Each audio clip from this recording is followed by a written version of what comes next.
2 King chapter 8 verse 4. As she came in, the king was talking with Gehazi, the servant of the name of God.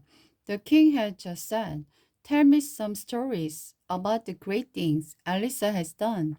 And Gehazi was telling the king about the time Elisha had brought a boy back to life. At that very moment, the mother of the boy walked in to make her appeal to the king. "Look, my lord," Gehazi exclaimed, "here is the woman now, and this is her son, the very one Elisha brought back to life." "Is this true?" the king asked her, and she told him that it was.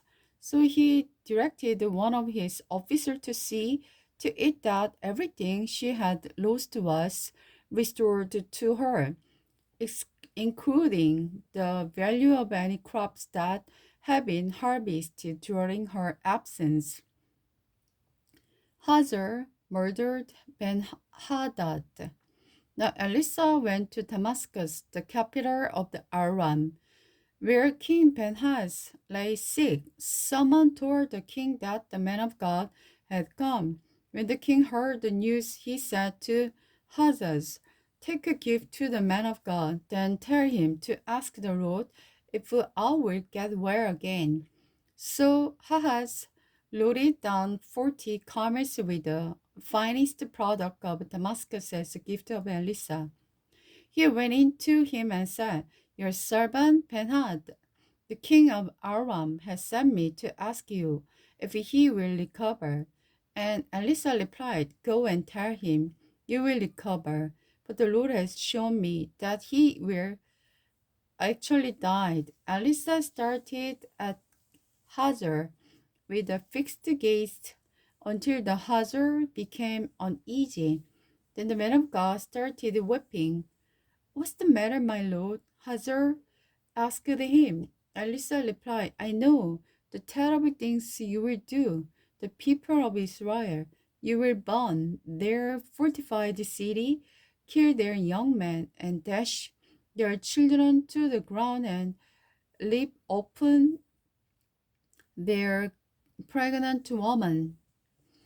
Then Hazard replied, "How could a nobody like me ever accomplish such a great feat?" But Elisha answered, "The Lord has shown me that you are going to be the king of Aram." When Hazar went back, the king asked him, "What did Elisha tell you?"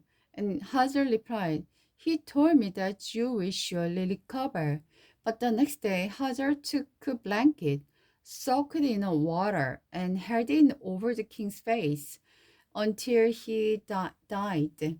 Then Hazar became the next king of Aram. Jeroboam,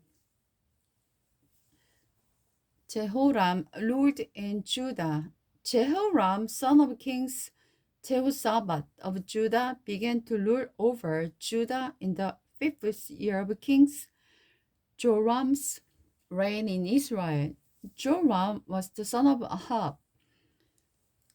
Jehoram was 32 years old when he became king, and he reigned in Jerusalem 8 years.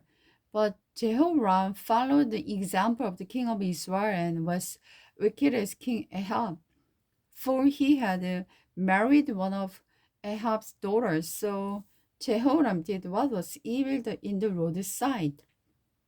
But the Lord was not willing to destroy Judah.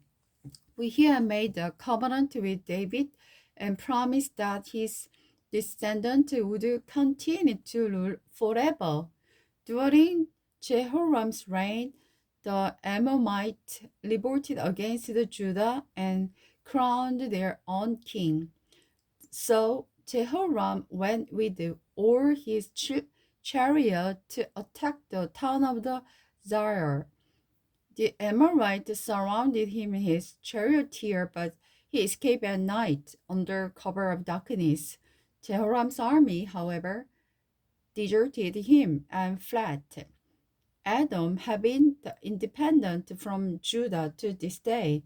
The town of Limnah revolted about the same time. The rest of the event and Jehoram's reign and all his deeds are recorded in the book of the history of the king of Judah. When Jehoram died, he was buried with his ancestor in the city of David. Then his son Ahijah became the next king. Ahaz ruled in Judah. Ahijah, son of the Jehoram, began to rule over Judah in the 12th year of King Joram reign in Israel. King Joram was the son of Ahab. Ahazar was 22 years old when he became the king, and he reigned in Jerusalem 1 year. His mother was Edaliah, a granddaughter of King Omri of Israel. Ahazar followed the evil example of the kingAhab's family, dwelling what was evil in the Lord's sight, because he was related by marriage to the family of Ahab. Ahazah joined King Joram of Israel in his war against King Ahazar of Aram's Ramoth Gilead. When the King Joram was wounded in the battle, he returned to Jezer to recover from his wound. While Joram was there, King Ahazar of Judah went to visit him.